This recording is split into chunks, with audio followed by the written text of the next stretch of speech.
Hello everyone, welcome to my channel. Please subscribe and hit the bell icon. The Curse of Oak Island. The swamp is drained to reveal a new human-made feature. This week on The Curse of Oak Island, the team finally got back to work in the swamp and appeared to have made a huge discovery that connects the paved area to the stone roadway. After a hiatus of over a year, the guys finally got back to draining the swamp and almost immediately revealed a human-made structure that appeared to be a ramp. It was Billy Gerhardt's time to shine as we learned he's been working hard behind the scenes to get the guys back in the swamp. The owner of Gerhardt Property Improvement has been a regular feature on the show for years, usually behind the controls of a digger. However, this season we've mostly only seen him sitting quietly during meetings in the war room. That all changed last night when Billy announced that he had helped to secure the proper permits from the Nova Scotian government, allowing the guys to recommence excavating the swamp. According to Rick Lagina, Billy was intimately involved in that process, and they were now free to continue working in the area. The guys had been banned from most of the swamp since last season after they unearthed 2,000-year-old First Nation Micmac pottery.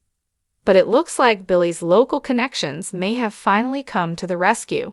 Billy has a good personal relationship with Nova Scotia Premier Tim Houston, equivalent to a state governor in the U.S., and previously organized a visit to Oak Island for the province's head honcho. It seems possible that that relationship may finally be showing some positive results for the fellowship. Work on the Oak Island swamp started immediately. The guys began draining the swamp straight away, and Billy moved his digger in. Geophysicist Jeremy Church and his colleagues from Panther Geoscience had previously used a magnetometer scanner to collect data on metallic objects in the swamp. They then identified a number of key objects buried about 3 feet under the surface. The largest and most promising-looking reading was in an area that was difficult to access. Even a drained swamp can be very wet with parts difficult to access with heavy machinery. So the guys decided to aim for another spot by the paved area. This paved area was first discovered in 2017 and has been dated by Ian Spooner to be up to 800 years old. Paved area appears to be linked to the stone roadway by a ramp. The guys haven't found any metal objects yet, but they did come across more cobblestones, which led them to believe they'd found a ramp connecting the paved area with the stone roadway. This could be huge as it means the two features may have been built for the same purpose. It also indicates a growing road network hidden under the swamp.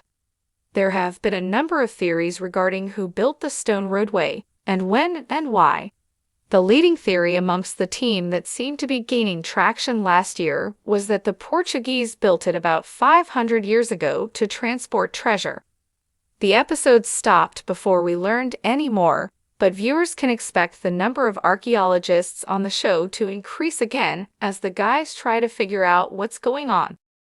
As the sun rose over the enigmatic terrain of Oak Island, a flurry of activity was already underway.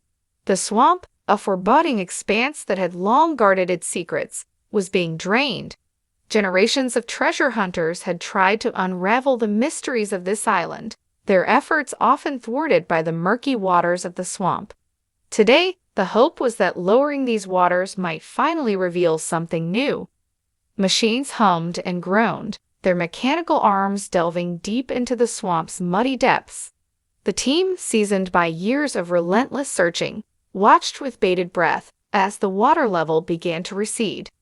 Each inch revealed a bit more of the landscape that had been hidden for centuries, submerged beneath the boggy surface. The first signs were subtle shadows in the mud that suggested something unnatural lay beneath. Then, as the water drained further, the outlines of a structure began to emerge. It was not the haphazard arrangement of rocks and debris one might expect from a natural formation. No, this was deliberate, a construction born of human hands. Excitement electrified the air. The team, composed of historians, archaeologists, and seasoned treasure hunters, gathered at the edge of the swamp, eyes fixed on the emerging feature. The water level dropped steadily, revealing a large, flat platform made of wooden beams intricately interlocked, forming a sturdy base. The beams, blackened by time but remarkably well preserved, told a tale of craftsmanship and purpose. Initial examinations suggested the wood was not local, hinting at the possibility of far-off origins and the involvement of outsiders in the island's ancient mysteries. Speculations ran wild. Could this be evidence of a pirate hangout, a Templar secret, or perhaps the work of early settlers? As the swamp was fully drained, the entire feature came into view. The wooden platform extended into a stone-lined pit, its walls meticulously constructed with an engineering prowess that belied its age. At the center of the pit lay a large, intricately carved stone slab, covered in strange symbols and runes that seemed to pulse with an ancient energy. The team set to work carefully, brushing away centuries of silt and debris.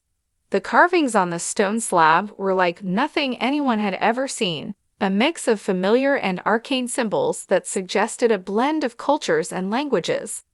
There were elements of Norse runes, hints of Phoenician script, and even traces of what looked like early medieval Latin. One of the historians, a woman with a deep passion for cryptography, knelt beside the slab, tracing the symbols with her fingers. She murmured to herself, piecing together fragments of meaning. The symbols seemed to tell a story of voyages across vast oceans, of hidden treasures, and of guardians who watched over secrets that could change the course of history. The stone slab, they realized, was more than just a marker. It was a map, a guide to something deeper, buried beneath the island. But the pit held more than just the stone slab.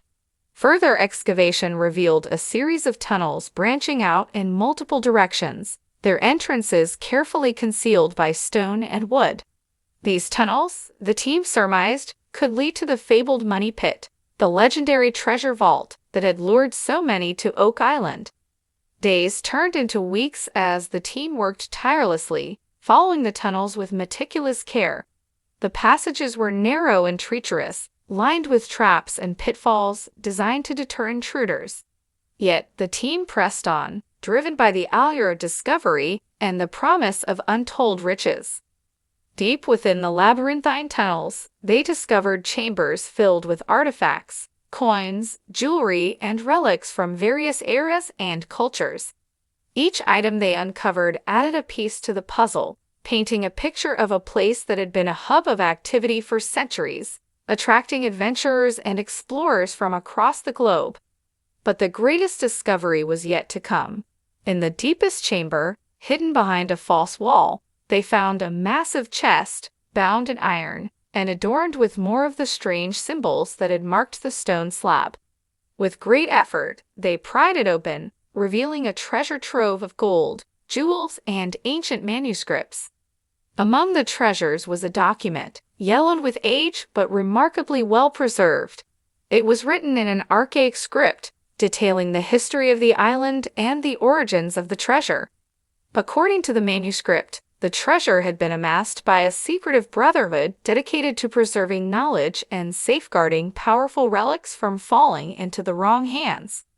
The brotherhood, the document revealed, had chosen Oak Island for its isolation and natural defenses. They had constructed the intricate system of tunnels and traps to protect their hoard, ensuring that only those worthy and knowledgeable enough could find it. The document also contained a dire warning.